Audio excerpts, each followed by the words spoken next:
Greetings, cinephiles. Are you looking for a movie analysis podcast that stands above the rest?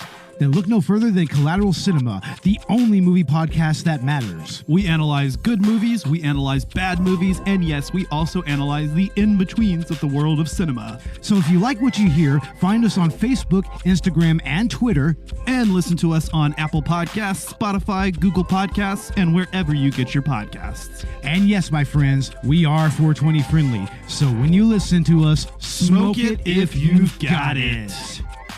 And now, here's a new episode of Collateral Gaming. The show starts right now. Tonight, on the holiday edition of the bonus round, we are diving into our top 5 favorite episodes of Season 2 of The Angry Video Game Nerd. So stick around, the show starts right now.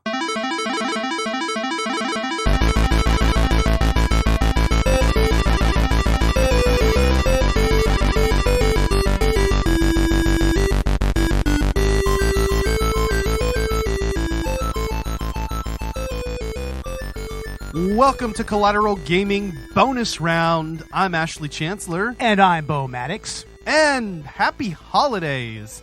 Yes, my friends, we are a 420 friendly podcast. So whatever you have, smoke it if you've got it.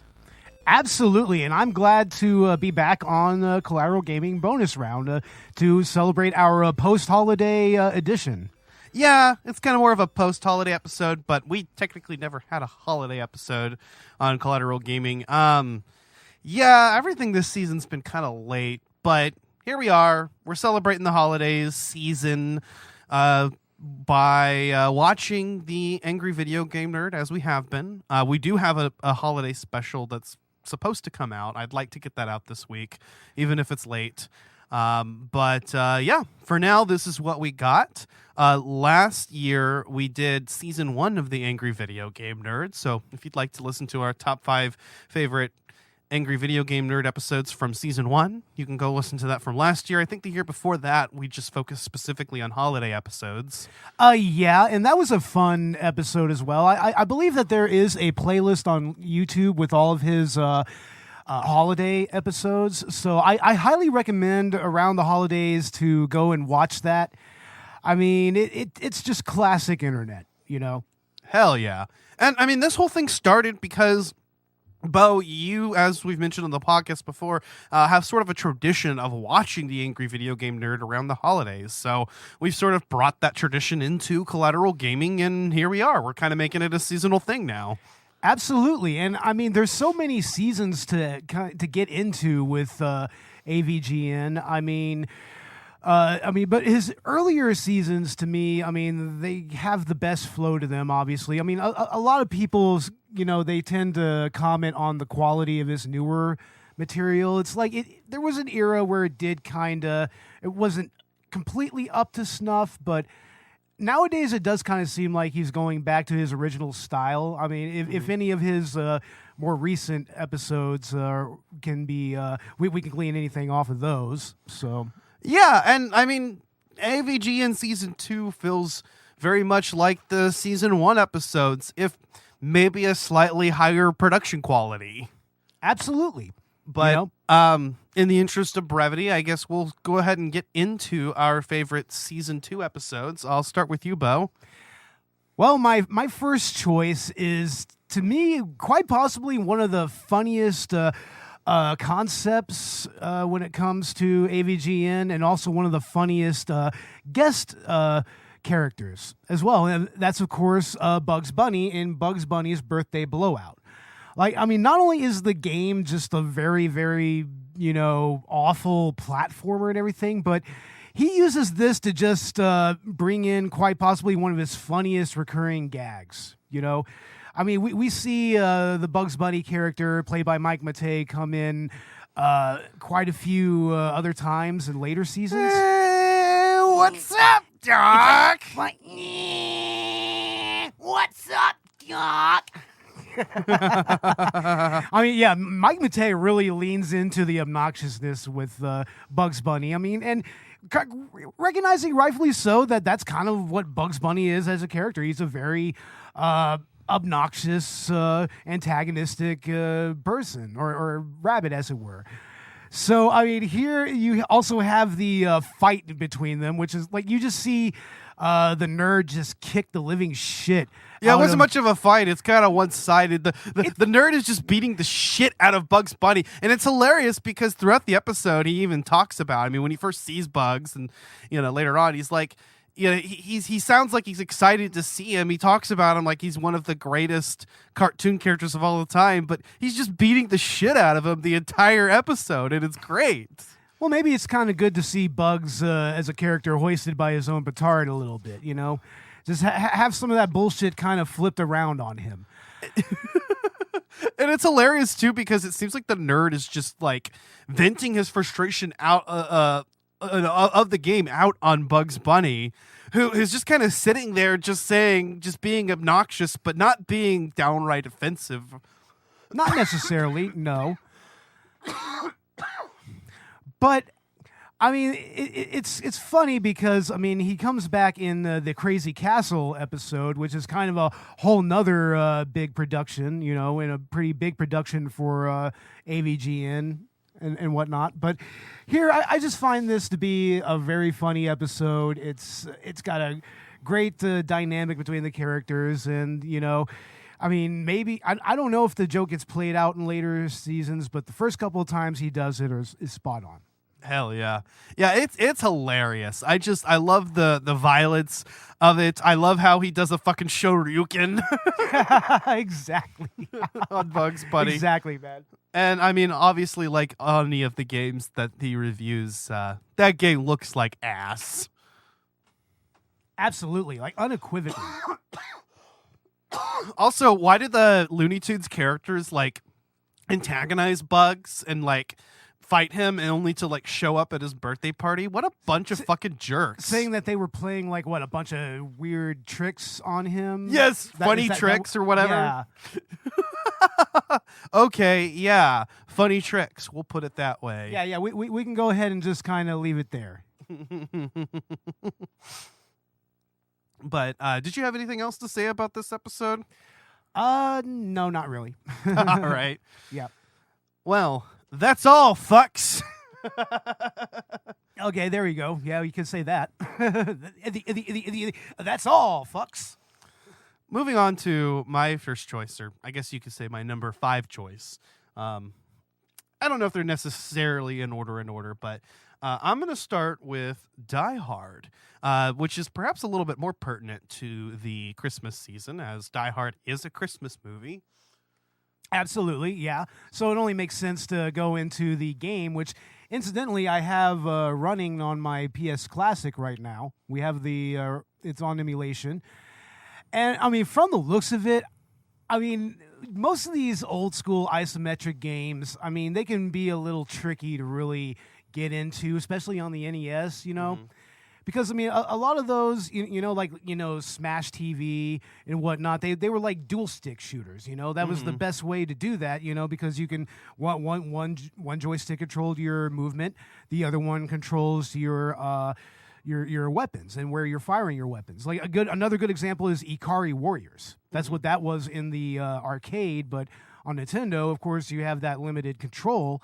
And, I mean, you can't really do particularly great diagonal shots or anything. And this game, it really shows, like, big time. Yeah, I mean, and the way that James describes the game is that it's very difficult. And I think every single time you have to start over.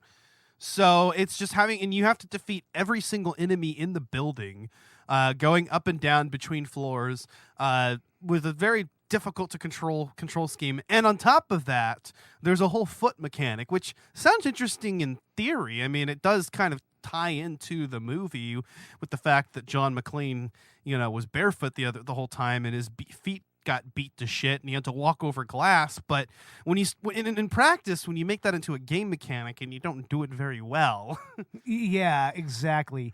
I mean, but like I said, it's kind of par for the course with these old isometric 8-bit games, especially if they're trying to port from an arcade game and whatnot. So I think what really sucks is the fact that you have to break glass and walk over the glass in order to progress. that's kind of fucked. I mean, if it was just kind of something like, okay, you got to watch out for glass once in a while, I'd be like, okay, that's an interesting mechanic, but it sounds downright frustrating the way the nerd describes it. And it's a callback to the movie, of course. You know? Right. But it's an interesting mechanic, and it's a neat little. I think I mentioned that it's a neat little callback to the movie, but it's not.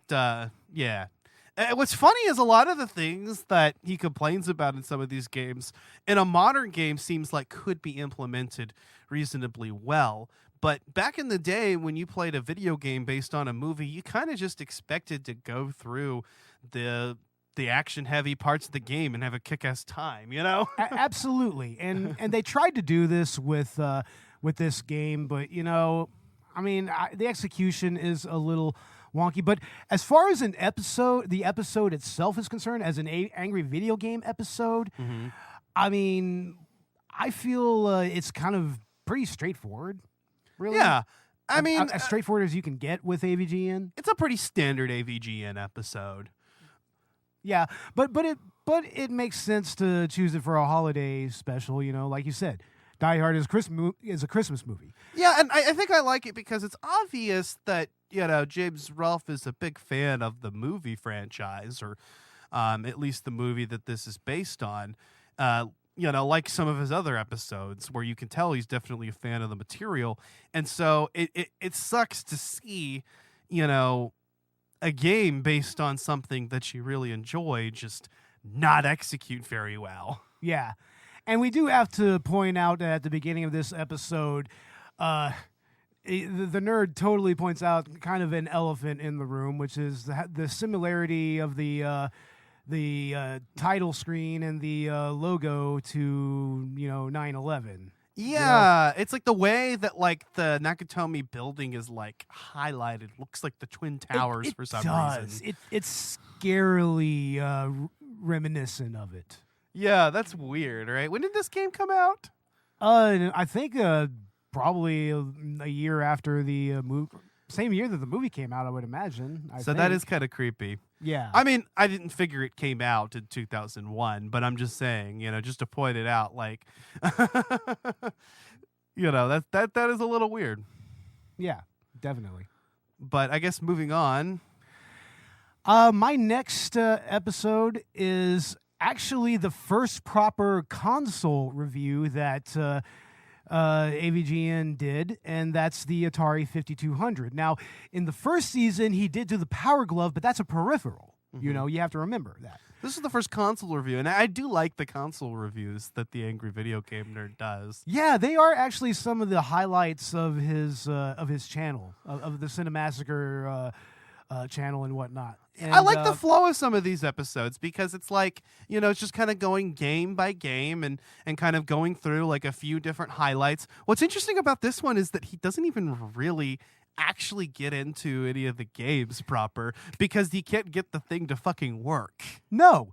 And I love that he just went ahead and went with it and just took his broken ass Atari 5200 and still featured it and everything because of its, it still had historical significance, but also because it's such a piece of shit that he has to show, here's that big ass fucking AC adapter, that weird ass TV box that it clicks into, It's like, and then the fact that the goddamn controllers, while innovative, just could never work properly. No, he doesn't actually get to play any of the games because the controller that comes packaged with the box infamously does not work. The trackball controller doesn't work for shit either, and even the third-party controller, which is supposed to work and advertised as such, doesn't even plug into the console. It's like, I feel like that really happened behind the scenes, and he was just like, oh, no, I gotta incorporate this into the episode. That's like, I have to. Well, and it's funny, too, because he spends a good deal of the episode just showing the struggle of plugging the damn thing in. And it kind of gets into a little bit of slapstick humor, which is nice. It really is. I mean, this in a way, this is also the nerd taking the piss out of himself a little. Yeah. So, he kind of is just really struggling to plug in this stupid fucking console, even saying, look, the only way to play Atari is on a piece of shit TV, That's true, though. It really is. And he makes a good point about how like Atari games there was a charm to them in that you couldn't really actually like see things in detail. You kind of had to use your imagination in order to play them, and that was part of the charm of these types of games.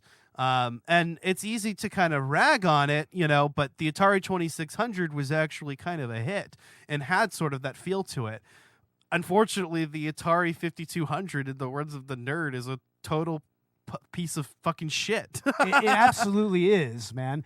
And I mean, I have good memories of the Atari 2600. My mom, she had that, and that was like my first real console, my first proper console. But I mean, I never really got around to the 5200, and it's like looking at this shit, I'm kind of glad. I mean, I remember like in television and ColecoVision more than I remember this console. So yeah. But I mean, overall, it has a real significance for being the nerd's first proper console episode, and I mean, I believe that you picked one as well, a couple of them. I did Yours. actually. So incidentally, my next pick is actually, and I kind of consider this two parts to an episode, but the Sega CD and Sega 32X episodes, which I kind of feel come hand in hand. Now, I actually have personal experience with this entire setup. Really? My friend Joey, or Joseph, I guess he prefers to be called nowadays. He's if you're listening, hey man, how's it going? Like, I hope the album is going well. But he had the full setup. He had the Sega, he had the Sega CD, and he had the 32X. Jesus. He had the whole thing.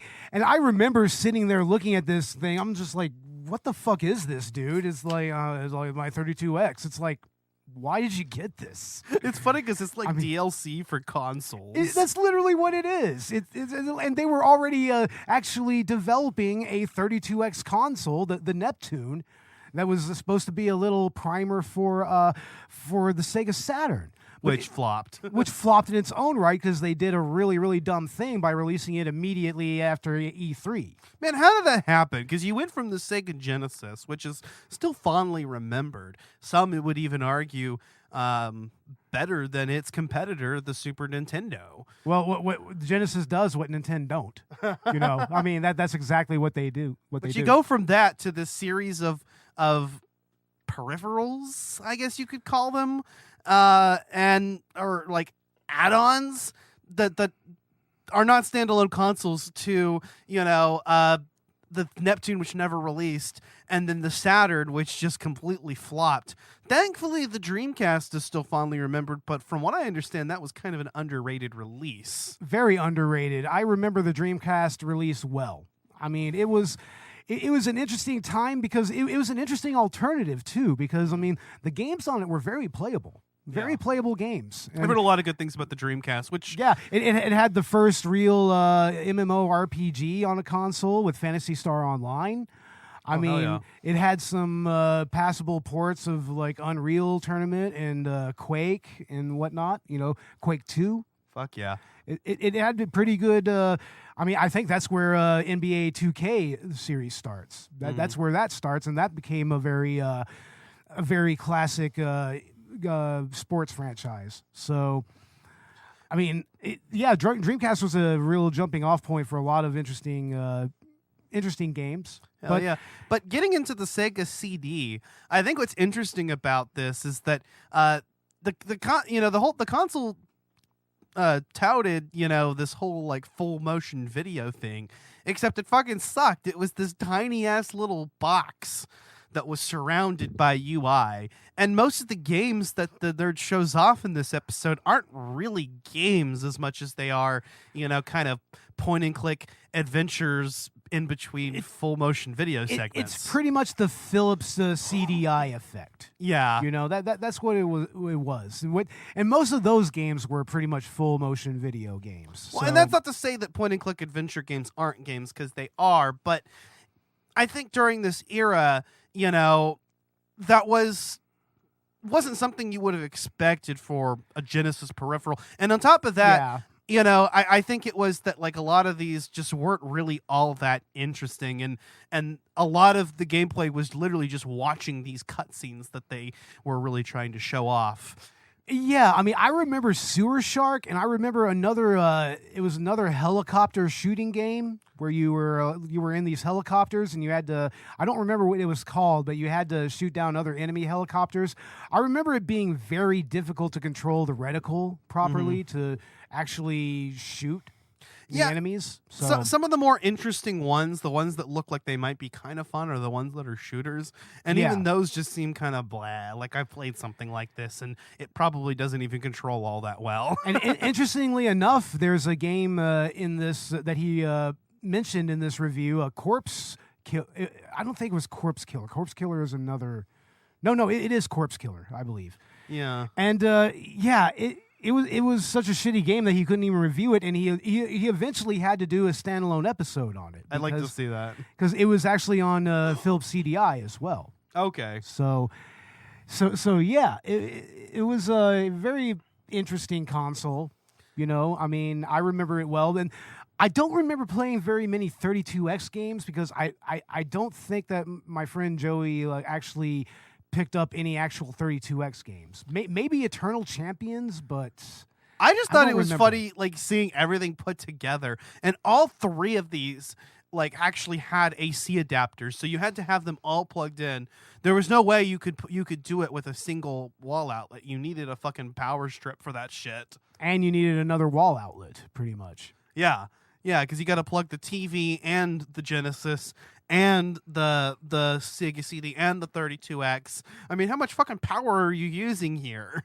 And astronomical amounts. You're practically running 3 goddamn consoles at once. And it's funny because the game library is not even that big. So imagine wasting all of your money on this shit just to play a couple shitty games. I mean, seriously, one of the best games on the Sega CD is just a remaster of Sonic the Hedgehog. Which, Sonic CD. Funny enough, is considered, arguably one of the better Sonic games. But I mean, it's just like the diamond in the rough, basically. It really is.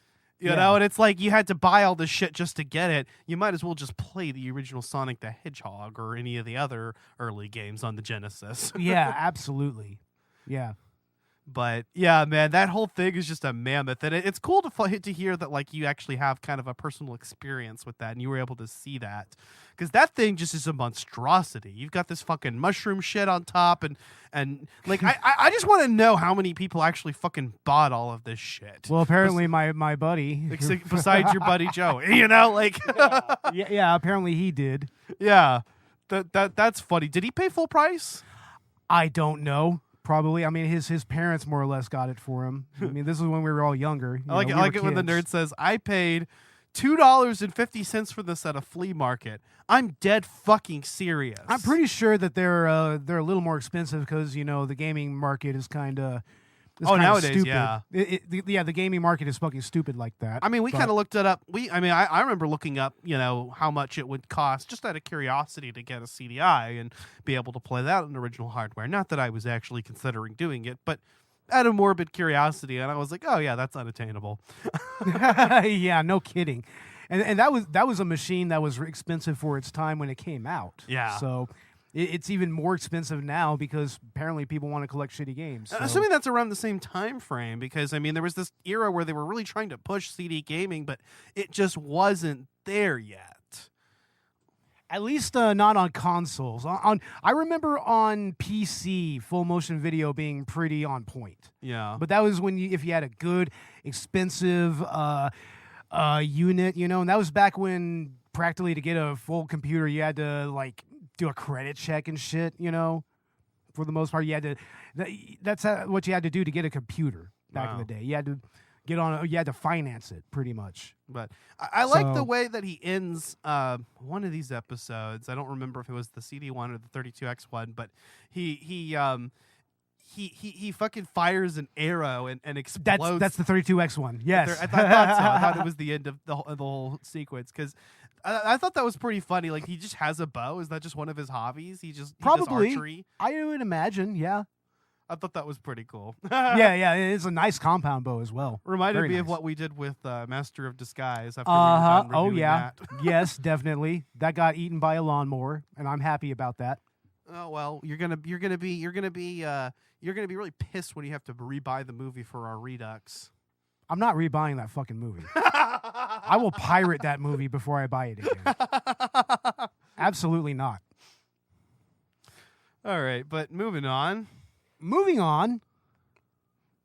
My next pick is Atari porn. Now, The here's- episode that actually wasn't originally on YouTube. No, it's on YouTube now, but it's been. He just had to fucking release a censored version of it. Yeah. But you can find the uncensored version of it on YouTube. It's pretty easy to find. I think it's just not on his channel. No, not on his channel. It might. No, I don't think that it's on his channel, actually. I think that he actually left it out of his season 2 multi. Yeah, mix. yeah, that's what I'm saying. He left it out of that. Yeah, and Yeah. originally I think he only released the episode on the Cinemassacre website, if I'm not mistaken. Yeah, but it found its way onto YouTube eventually. Yeah, people have uploaded it. You're just going to have to watch it somewhere other than from the official Cinemassacre channel. Oh my God, let me tell you. People back in the day.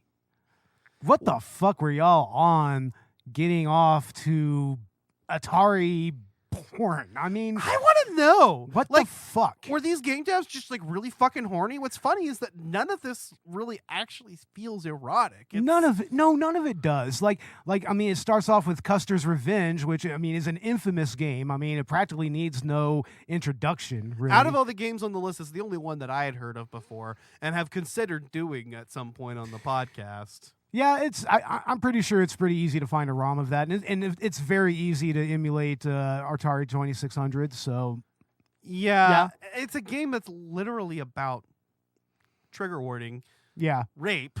yeah, absolutely, and colonization as well. Yeah. It's very colonial bullshit. So it is, it's a little uncomfortable. I don't even know if I could bring myself to play it, man. That's kind of fucked up.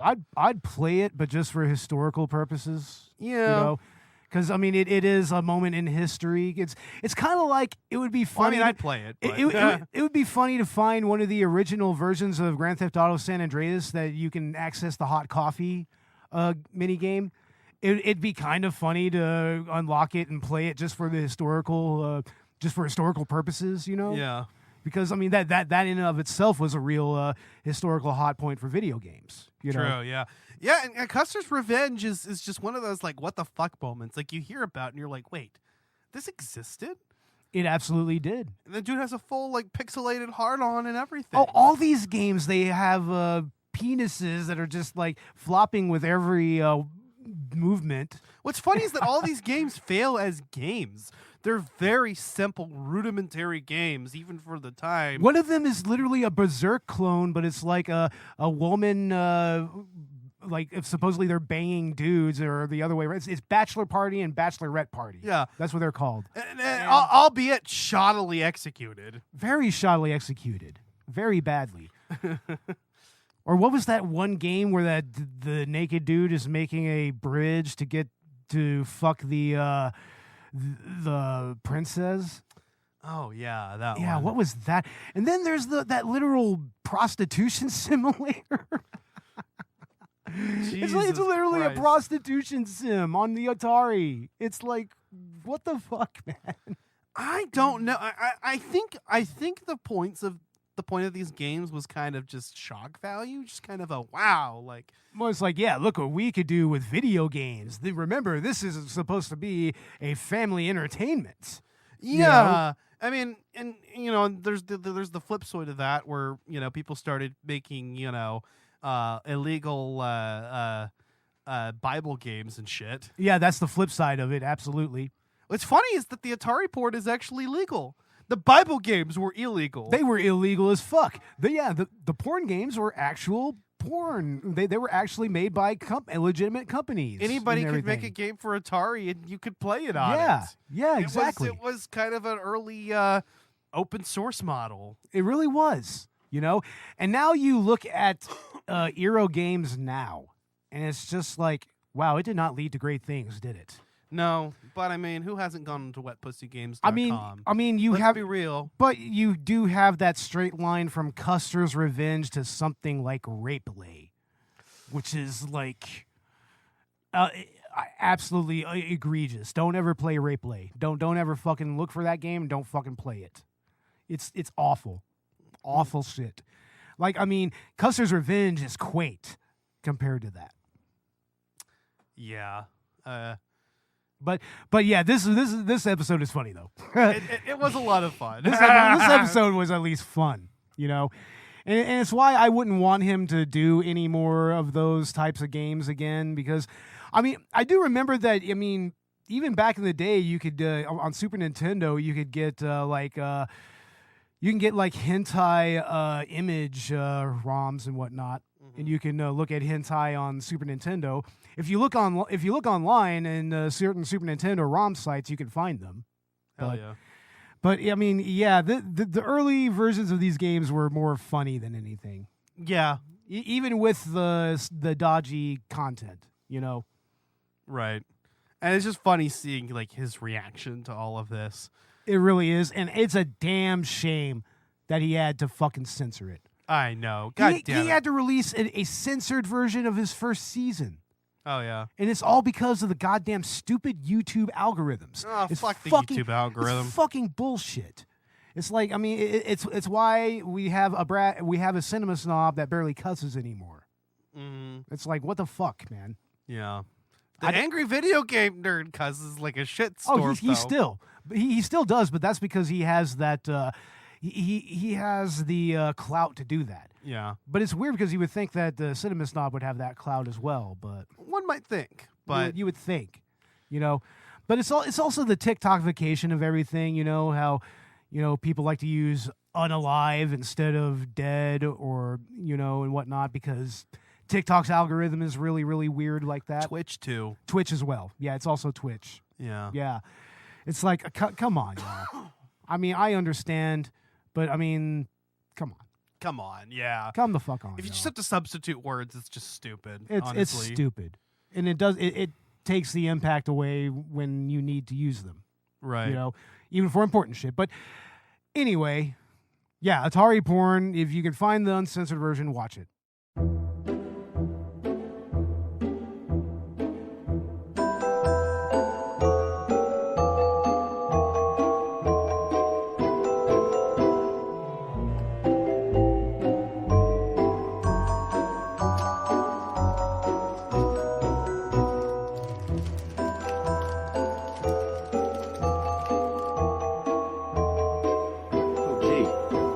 Thanks for sending me this crappy game. Coal would have been nice, or even better, a bag of poop.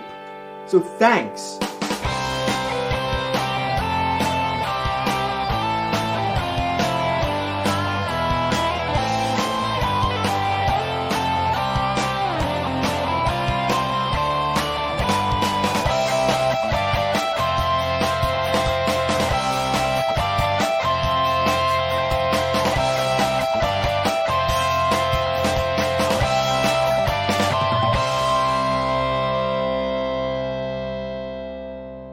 Hell yeah. Well, my next pick is actually going to be this episode's Christmas pick, and that's An Angry Nerd Christmas Carol. I think I actually mentioned these pair of episodes. There's a part 1 and part 2 back in our first AVGN Christmas episode list. Yeah. But I wanted to bring this up because, again, it is one of the better episodes, in my opinion, because I like how, like, it's one of his more, like, narrative episodes or pair of episodes. They're just, he kind of does a skit with it. And a lot of those ones are the ones that I actually enjoy. Yeah. Yeah, he was using skits early on, you know, a lot. It's something that, I mean, for a lot of people, it's kind of fallen out of favor on YouTube with the review channels and whatnot. And that's sad. It is. I mean, I would say that there's some that do it better than others, you know. Like, personally, some of the skits on Nostalgia Critic is kind of eh. But to like, me. But if we ever like even branch so, out into YouTube content, I kind of feel like that's the direction I would want to go in, and to kind of differentiate it from our main content is kind of do a little bit more skit type stuff. yeah, it's just that we need to make sure that we're actually good at it. True. You know. True that. Yeah. But An Angry Nerd Christmas Carol is cool. I think part 1 is basically just a review of Home Alone 2. And then it kind of leads into the rest of it. But part 2 is where we start getting into, like, he does a whole Ghost of Christmas Past, Present, and Future. It's all Charles Dickens' A Christmas Carol. Yeah. That's what it's all based off of. And I really like that. I think it's really funny. It's really fun and interesting. you Yeah, know? he basically did an adaptation for a YouTube review. He made an adaptation of an existing narrative. So, Which is funny because in the other in our director's cut episode we're going to record tonight, there's another allusion to A Christmas Carol we're going to talk about. But yeah. I like how he even goes back to the past to play the shitty games that suck ass. No, we actually get to see a young James Rolfe, and what's funny is he's 100% like in character still. That's what I love about it. Like I'm like watching this kid, and it's like, wait, that's the nerd. Like a part of this character he plays is based on his real life persona, and you can tell. Yeah. Looking back when he was a kid playing video games, he was yelling and screaming at that shit back then. Yeah, and he was like, my first 16-bit machine. I was like, It's hell like yeah, bro. It's like he's just kind of always been like that, I guess. Yeah, it kind of reminds me of the Nintendo 64 kid. I don't know. A little bit, yeah. classic internet right there. But, you know, he kind of goes through different, he goes through the past, the present, and the future, and manages to wrap a few game reviews into it. During the present segment, what was it that he ended up reviewing? Ooh, I'm trying to remember. And then the present second. I know that he did Home Alone 2 in the first part. In the second part, I know that he did a couple of Wii games as the Ghost of Christmas Future.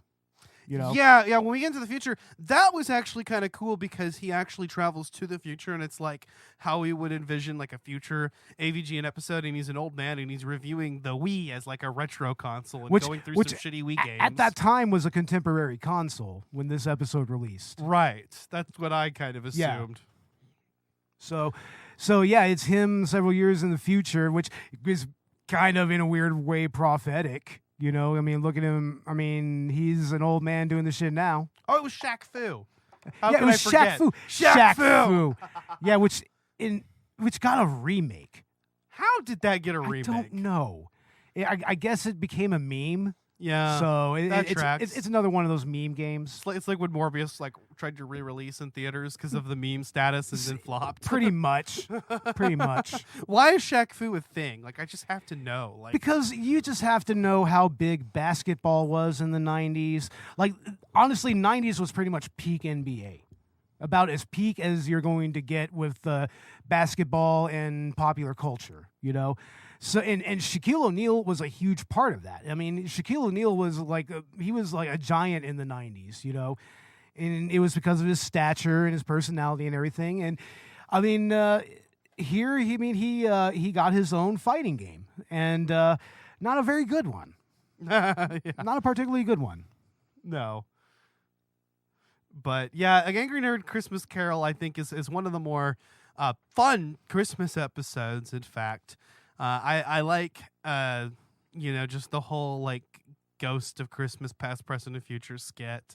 I love how the nerd is Scrooge. I mean, I think that's kind of fitting. It really is very fitting. And the episode ends with him like awakening back up, and he has this moment where like he experiences Christmas joy again, and he's like, "Yeah, I'm gonna play good games," and he's like, Play Super Mario World. Play Super Mario World, and he's like, "Nah, fuck that. Let's play some shitty games." And then that's what leads into the Virtua, that's what leads into the Virtual Boy.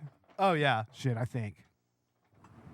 Yeah, he has the Virtual Boy at the end. I don't know if the next episode is the Virtual Boy episode because I don't remember watching that. I don't remember watching that either. But I thought it was funny. It's a funny little reference. It is. It really is. But anyway, I guess my next pick is Halloween. Yeah. Yeah, which is really cool because it's a great tribute to the original John Carpenter movie. It's an awesome send-up of Halloween. It is actually. In fact, there's kind of a cinematic quality there. It looks kind of like like a good fan film at parts. It really does, and you have Mike Matei, I believe, playing Michael as well, and he plays it to full effect.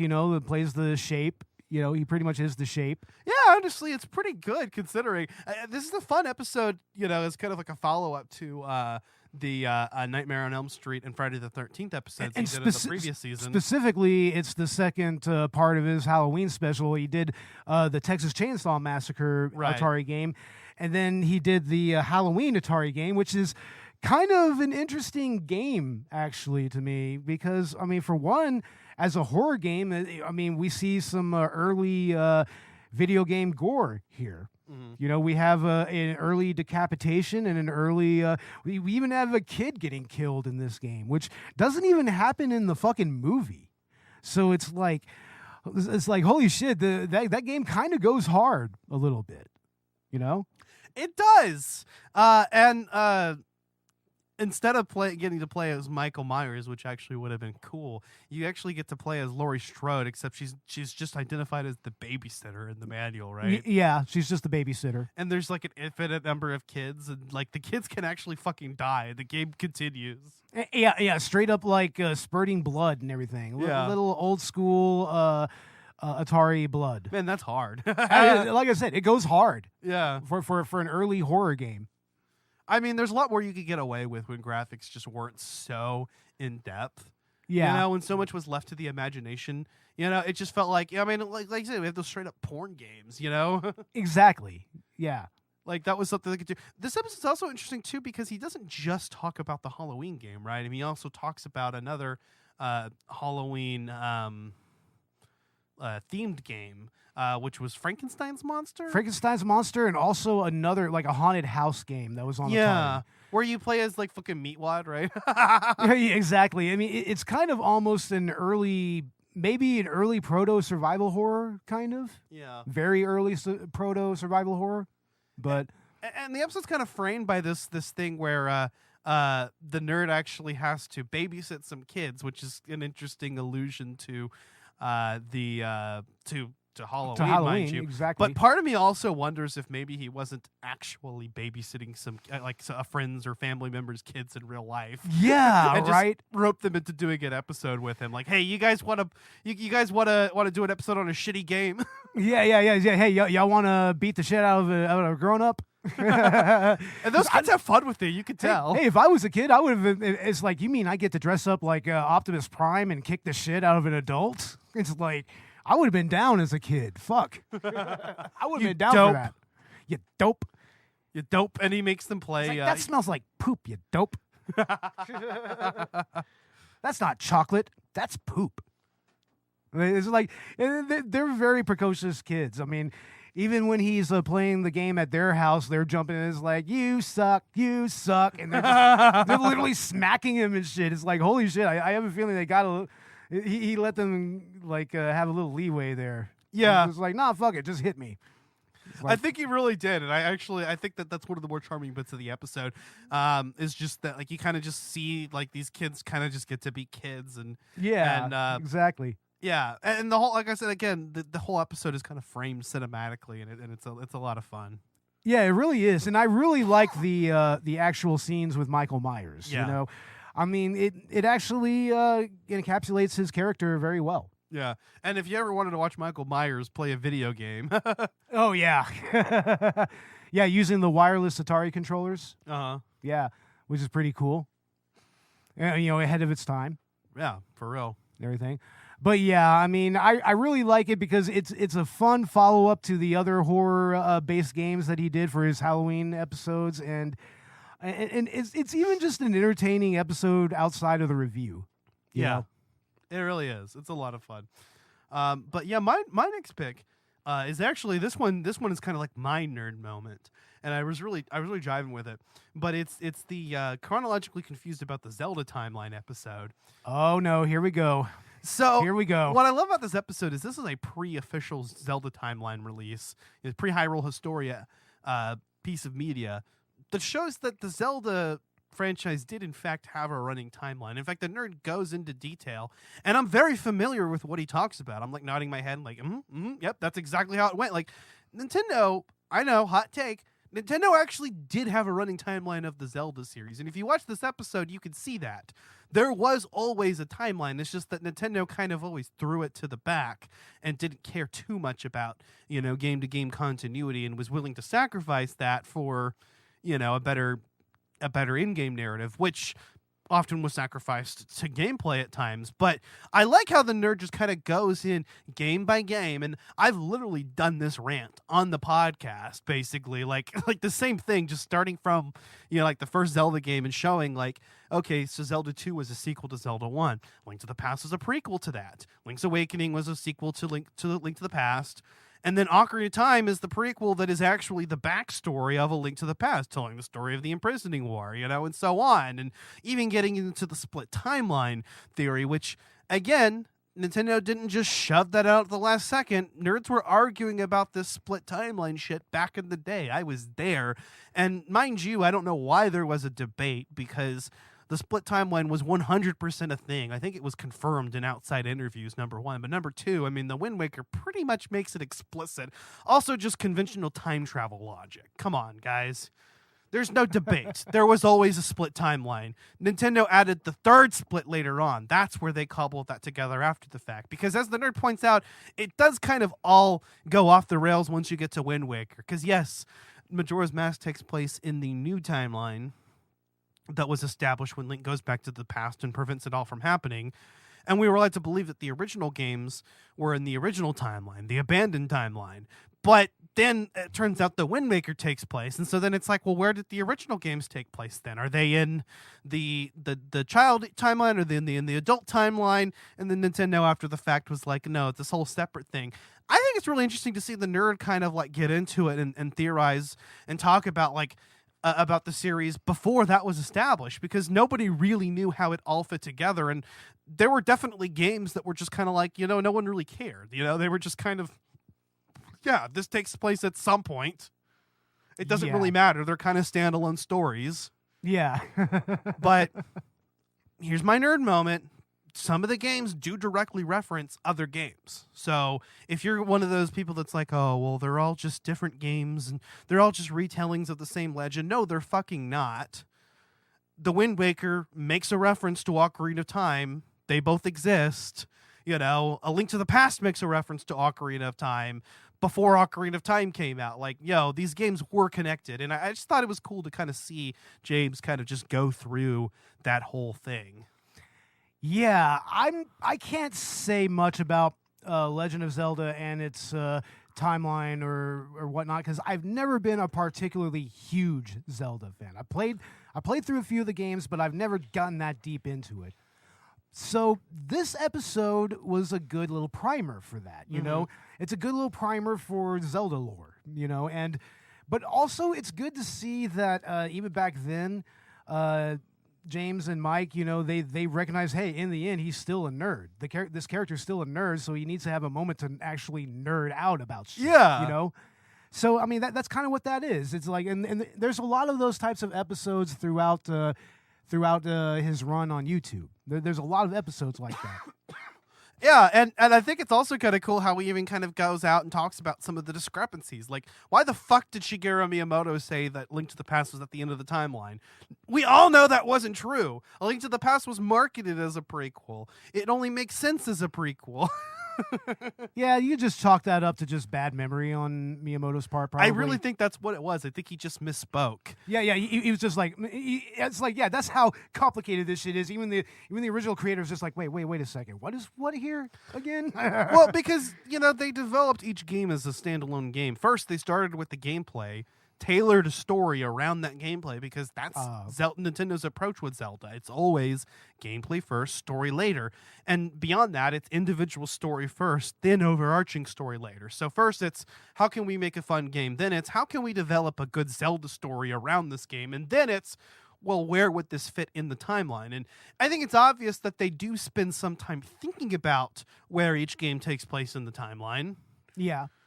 Well, most of them anyway. Most of the mainline entries, I'll put. There are some cases where it's like, I don't think that they really thought one way or the other about the Oracle games or about Four Swords, but Hell yeah. but yeah, I love his whole rant about it. That's kind of like more like my brand of nerd right there. It's an episode that I can actually really jive with. And another chronologically confused episode. I think last season I mentioned his chronologically confused about like sequel titles episode. Yeah, and he did another one about Kingdom Hearts, which is I got to see that no. one. That Thing is a fucking mess. I don't know where to begin with Kingdom Hearts. I And don't that's even- all Nomura. Yeah, exactly.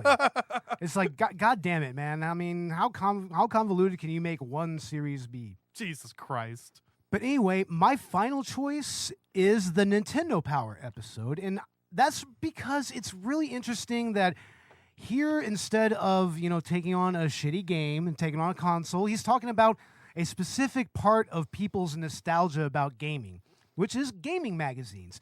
For any of us that grew up in the 80s and the 90s, I mean, and all the way up until the 2000s even, video game magazines were a huge part of gaming culture. I mean, that was where you got Power. Yeah, that's where you Power. Yeah, that was where you got all of your news about the upcoming games. It's where you learned how to actually play some of these games. I actually had a subscription to Nintendo Power back in the day. Yeah. I think up until Nintendo Power stopped publishing issues.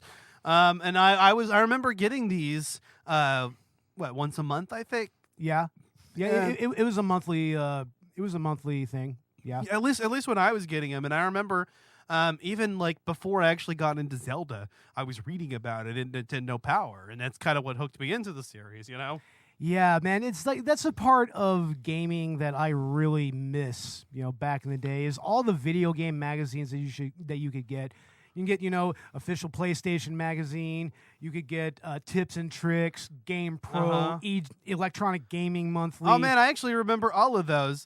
And then you kind of get into like the current era with like Game Informer and stuff, and I mean it's cool, but it's just not the same. Game Informer is an industry rag. That's what it is. It's a full industry type of gaming magazine. I mean, it's kind of basically the same thing. I mean, the format stays the same, but you kind of lose a little bit of that charm when the internet was just widely accessible. Not to mention that the internet just kind of disrupted even Game Informer, so to speak. I mean, because nowadays it's like, am I going to order a monthly subscription to a magazine, or am I just going to go look at a walkthrough online?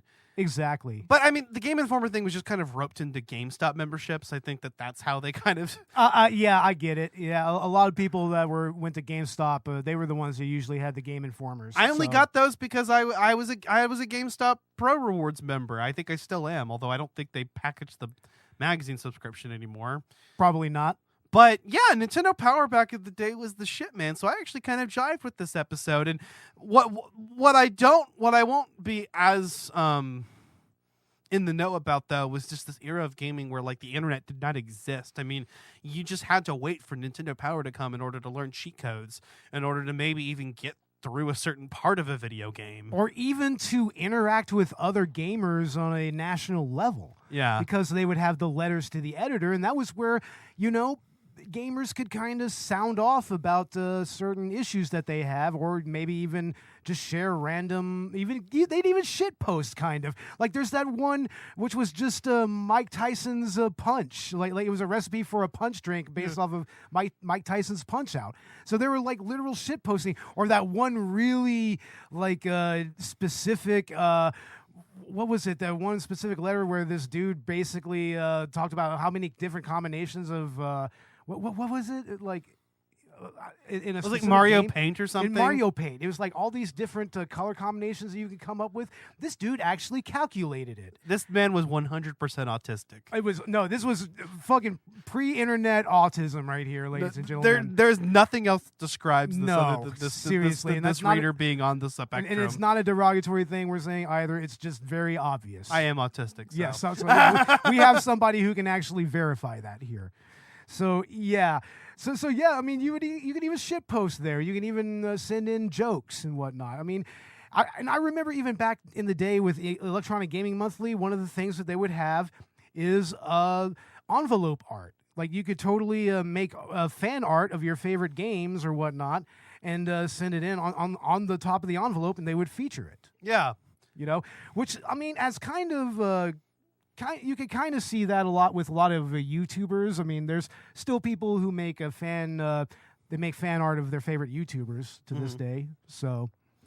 Yeah, but what was cool about some of these, about these gaming mags back in the day was that you not only got reviews of games that came out, but it was oftentimes your first look at a game where you kind of got to see what it was about. I remember back in the day when they released that pinball game Odama, and I really wanted to play it because Nintendo Power did like a full spread on that game. My favorite gaming magazine moment was when Electronic Gaming Monthly did a feature on Tomb Raider, which was becoming a huge thing, and then they straight up shared the internet link to the Nude Raider porn site in a fucking gaming magazine. They gave the link away. That was based. That was like the first time I ever saw any kind of Rule 34 pornography was Lara Croft on Nude Raider. And it was like that was back when they were making nude mods for that shit even back then. Oh man, I wonder how many kids that was their first exposure to pornography. Pretty much right here, man. Like shit. But man, yeah, I mean, and even just the fun that they had, the Nintendo Power editors trolling the writers. Oh, straight up trolling and people writing into them. Absolutely, just trolling them. I mean, somebody was just having a fucking ball day with it. And I think what's fun about this episode is that it's not strictly a shitty. Like a review of a shitty thing. I mean, he actually has a lot of good things to say about Nintendo Power. And then, of course, he gets into, the whole gross out advertisements where it's like... That was normal for gaming in the 90s period. Yeah. I remember a lot of those ads, and yeah, I think that culminated in the whole Daikatana thing where, John Romero is going to make you his bitch. It kind of culminated in that. Some of this stuff is just what the fuck? It really was. Man, gaming was a trip back in the day. It was a fucking trip. But I mean, that's kind of what it was about. It was edgy. It was rebellious, Absolutely. Custer's Revenge. Oh my God, or Hong Kong 97. Well, I'm Beijing Tiananmen. Beijing Tiananmen. It's something like that. I love Beijing Tiananmen. But what's your final pick?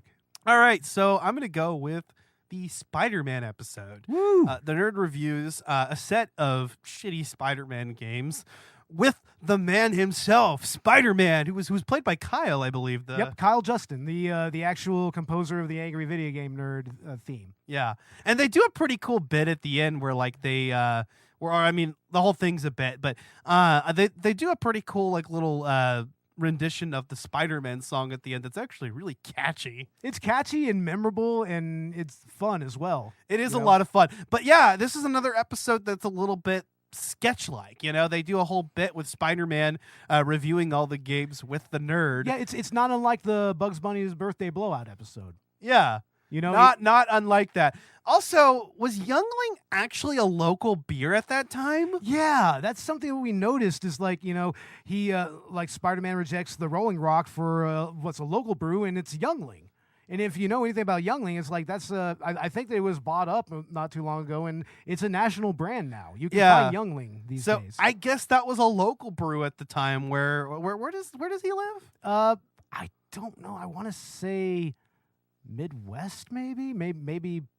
I don't think he's in the Pacific Northwest. I don't think so. He's not in. I don't think he was originally in California. So, he's in Philadelphia. Duh. Oh, he's in Philly, of course. We know that because he's actually filmed some shit. I mean, I remember the Rocky episode. Of course, he's in Philly. Okay. Yeah. Well, shit. So, okay, now I gotta look this up. Was Youngling a?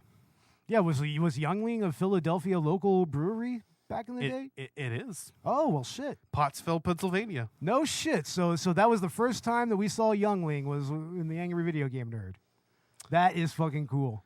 Maybe not necessarily Philadelphia, but yeah, Pennsylvania. In Pennsylvania. It's in Pennsylvania, so yeah, that tracks. That tracks. Okay. No shit.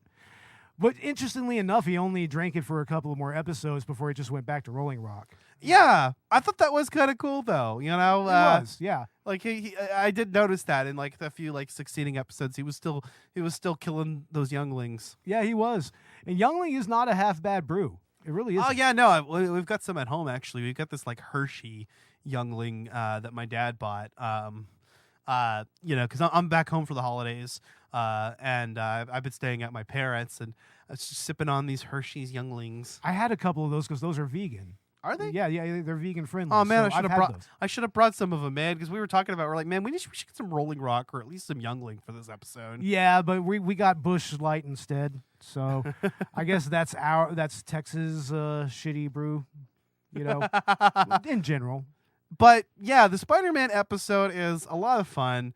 I love, you know, obviously Spider-Man is one of my like favorite, you know, fictional characters of all time, and just seeing the angry video game nerds take on some of these games. I mean, that the first game, was that an Atari game? It was an Atari game, yes. It looked like one. Where it's like literally just going up the building and shooting webs to go up. He doesn't actually crawl the building. Yeah, and I think that maybe the Green Goblin is up there. That's what that enemy at the top of the building looks like. Yeah. Looks an awful lot like the Green Goblin on his flying wing or whatever. But I mean, yeah, that's a great episode, and it's memorable mainly to me for the song, you know. Also, this episode was made to commemorate Spider-Man 3 movie. Oh, okay. Yeah. Oh, cool. So he was tying into the movie that was coming out at the time. That's awesome. Hell And yeah. he does end with a review of the GBA version of Spider-Man 2 movie game, although he doesn't have a whole lot to say about it, just that he doesn't like that, like the whole like first mission of the game is just delivering pizzas, which is funny because the Spider-Man 2 console game is actually one of the better superhero games that was ever released, and it does have a pizza delivery mini game. Yeah, it does. But I can see how it'd be a problem when it's the first mission, and also it doesn't make sense. Like you're just like breaking windows to deliver pizzas, like It's like, what the fuck, man? rather than just like a fun little mini game that you can do like in between story missions. Damn. But yeah, it's a fun episode. I love his whole like rendition of Spider-Man, who's just as appalled at these shitty games. Yeah, no, like Spider-Man gets pissed. He gets pissed. He gets fucking pissed and fucking drunk too. Also, I love how Pisses like a racehorse. yeah. I love how like Kyle is just kind of like sitting there, like he's got like the Spidey poses down. He's like sitting there. He does, like how actually. Spidey would sit. You know, and they even have like he'll even have him like walk up on the ceiling, and he's like, "Hey, what are you doing on my ceiling?" Yeah, I mean he's got the web and everything. Yeah, it seems like he actually like reuses that little bit of footage where he shoots the web out of his hand. But it's really funny. Yeah, it is. It's a great episode. Yeah, it is. But that's really all I had to say about that, and that's the conclusion of our list. Yep. I look forward to next year when we do season 3. Yeah, me too. Yeah. Honorable mention the Ghostbuster episode. Absolutely. Yeah, I had all of those toys that he has in that fucking episode, so that's a fucking big nostalgia trip for me. I had the Ecto, I had the headquarters, I had the proton pack, the gun, the ghost trap, the PKE meter. I had all the ghosts. I had all the fucking. I had the original figures. I had the figures with the scary reaction on them. Dude, I had all of that, man, and it was fucking awesome. I even had the slime that you could get. You could get slime for them as well. So fuck yeah, dude. Yeah, that's awesome. Awesome shit. You know, and you mentioned earlier, like at some point, I think we should like highlight that episode and kind of like talk about that and maybe the Ghostbusters franchise. Yeah, it's a 3-part episode. So yeah. I mean, it's something that we could probably do a bonus round on. Honestly, I think we could. Yeah, but I guess that's it for now. We hope that all of our listeners had a very happy holidays. I know this is kind of late.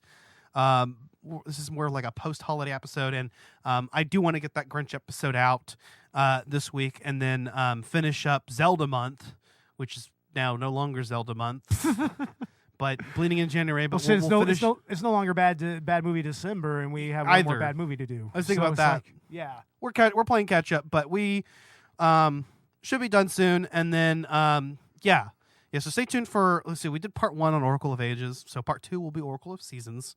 So hopefully this week we can get both that and the Grinch episode out. That would be great.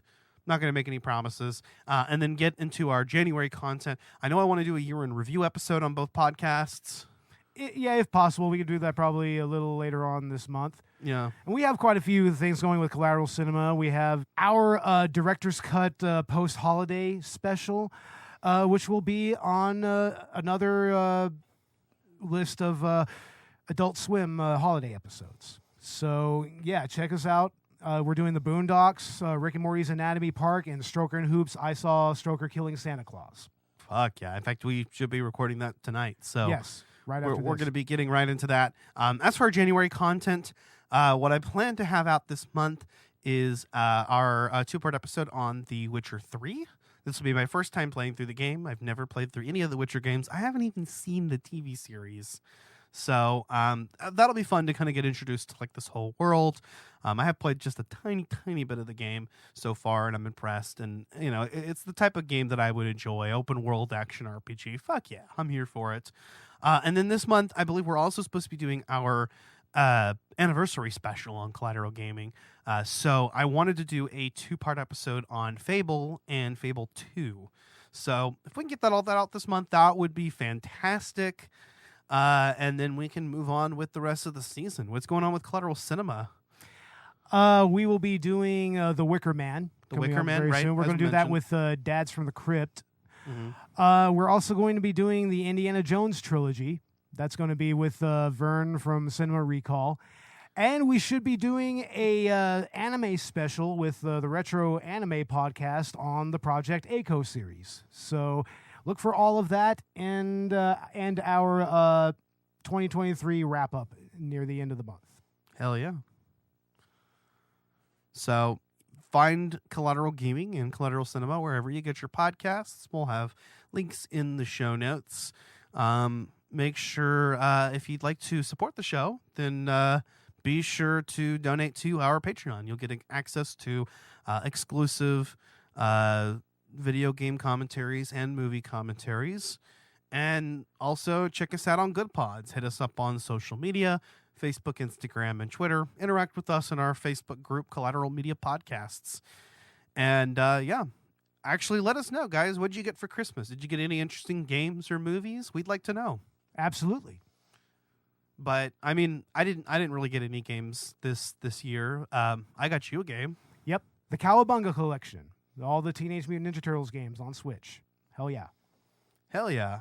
And I got Robert a little something too. Hopefully he's not listening to this before he opens it. I kind of doubt it. But I got him the Cobra Kai game, actually the second one. Nice.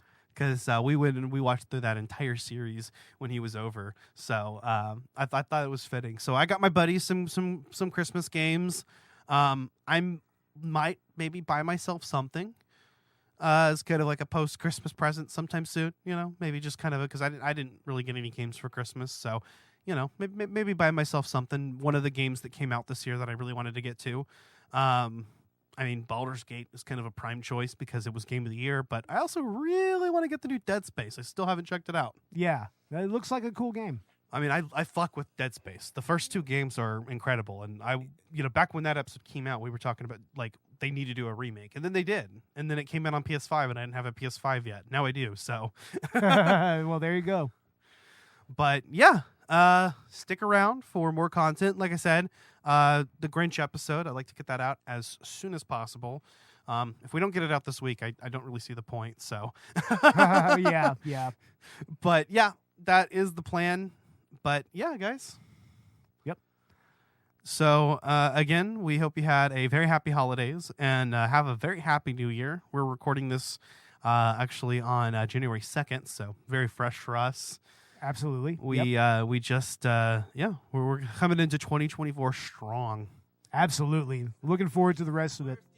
Fuck yeah, man. Well, with that being said, I've been Ashley Chancellor. And I'm an ass. Shit pickle. Laters, y'all. The angry video game nerd is here. He hates the games that stink. He knows which games to break. He just might even hate them all, 'cause he's mad for fucking sake. You better watch out, don't give these games a try. You better not play him, he's telling you why. The angry video game nerd is here. Collateral Gaming is a Collateral Media Podcast. All music and game clips are owned by their respective creators and are used for educational purposes only. Please don't sue us. We're poor.